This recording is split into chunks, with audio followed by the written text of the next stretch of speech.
On the morning of September 11th, 2001, 19 men armed with box cutters directed by a man on dialysis in a cave fortress halfway around the world using a satellite phone and a laptop directed the most sophisticated penetration of the most heavily defended airspace in the world, overpowering the passengers and the military combat-trained pilots on 4 commercial aircraft before flying those planes wildly off course for over an hour without being molested by a single fighter interceptor.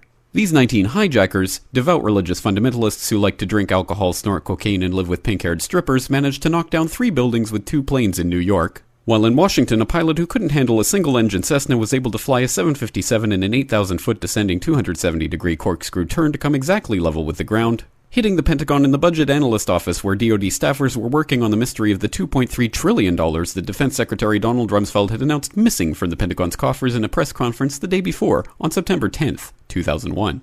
Luckily, the news anchors knew who did it within minutes. Osama bin Laden. The pundits knew within hours. Osama bin Laden.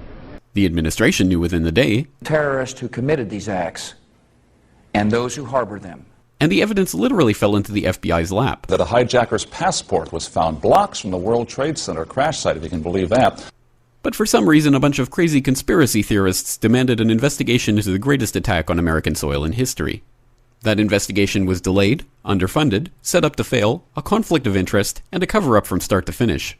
It was based on testimony extracted through torture, the records of which were destroyed.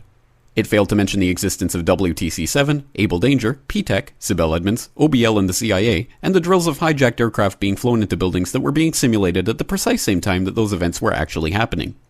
It was lied to by the Pentagon, the CIA, the Bush administration, and as for Bush and Cheney, well, no one knows what they told it because they testified in secret, off the record, not under oath, and behind closed doors.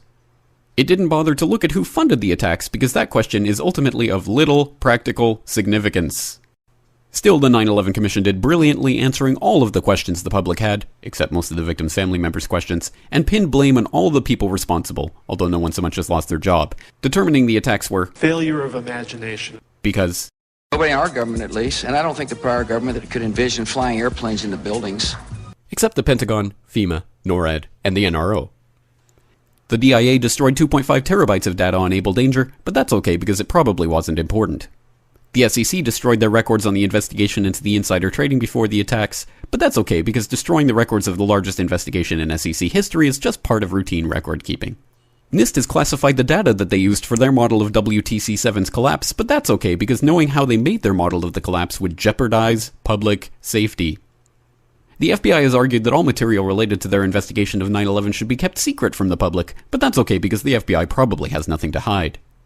This man never existed, nor is anything he had to say worthy of your attention, and if you say otherwise, you are a paranoid conspiracy theorist and deserve to be shunned by all of humanity. Likewise him, and her. And her, and him. Osama bin Laden lived in a cave fortress in the hills of Afghanistan, but somehow got away. Then he was hiding out in Tora Bora, but somehow got away.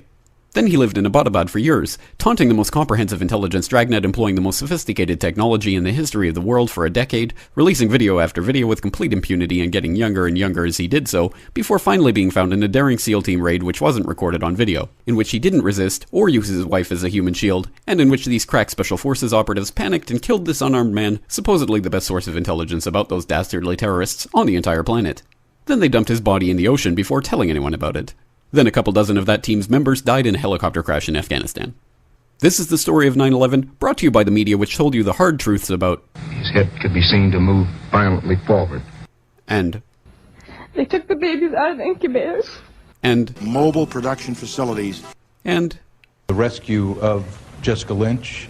If you have any questions about this story, you are a batshit paranoid tinfoil dog-abusing baby hater and will be reviled by everyone. If you love your country and or freedom, happiness, rainbows, rock and roll, puppy dogs, apple pie, and your grandma, you will never ever express doubts about any part of this story to anyone. Ever. This has been a public service announcement by the Friends of the FBI, CIA, NSA, DIA, SEC, MSM, White House, NIST, and the 9/11 Commission. Because ignorance is strength.